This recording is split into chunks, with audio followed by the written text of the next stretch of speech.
আপনার সমাজ যখন আর আপনাকে গ্রহণ করে না, তখন আপনি কি রূপ ধারণ করেন?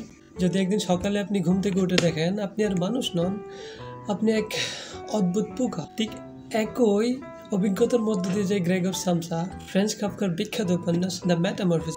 গ্রেগর সামসা একজন ক্লান্ত সেলসম্যান, তার পরিবারে সেই একমাত্র উপার্জনক্ষম ব্যক্তি। কিন্তু একদিন সকালে ঘুম থেকে উঠে দেখেন সে আর মানুষ নয়, সে আবিষ্কার করেন সে এক বিশাল পোকা। He found himself transformed in his bed. তবু তার মনে প্রথম চিন্তা, অফিসে দেরি হয়ে যাবে না তো?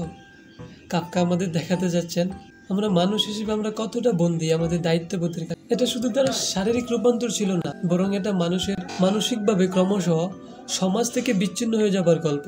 এই গল্পে পোকারূপ একটি প্রতীক মাত্র। পরিবারের মধ্যে নিজের মূল্য হারানো বা সমাজের সঙ্গে সম্পর্ক ছিন্ন হয়ে যাওয়া এবং নিজের আত্মপরিচয় হারিয়ে ফেলা। গ্রেগরের পরিবার শুরুতে আতঙ্কিত হয়, তারপর তার উপর বিরক্ত হয় এবং একদিন শেষে তাকে ঘরবন্দি করে ফেলে। এখানে আমরা দেখতে পাই পরিবার কিভাবে বিপদের সময় অচেনা হয়ে যায়।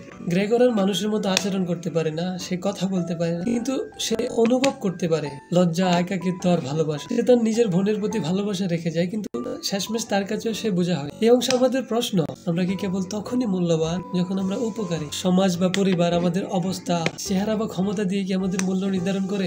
শেষমেশ গ্রেগর একদিন মারা যায় নিঃসঙ্গ আর অবহেলায়। পরিবারের মনে যেন হালকা এক স্বস্তি ফিরে আসে। মৃত্যু নয়, এটা সহানুভূতির মৃত্যু, মানবিকতার মৃত্যু। কাফকা এই গল্পে আমাদের মনে করিয়ে দেয় মানুষ হবার অর্থ শুধুমাত্র শ্বাস নেওয়া নয়, বরং অন্যকে বোঝা, গ্রহণ করা বা অন্যের পাশে থাকা। গ্রেগর সামসা কীট হয়েছিল দেহে নয়, সমাজের চোখে।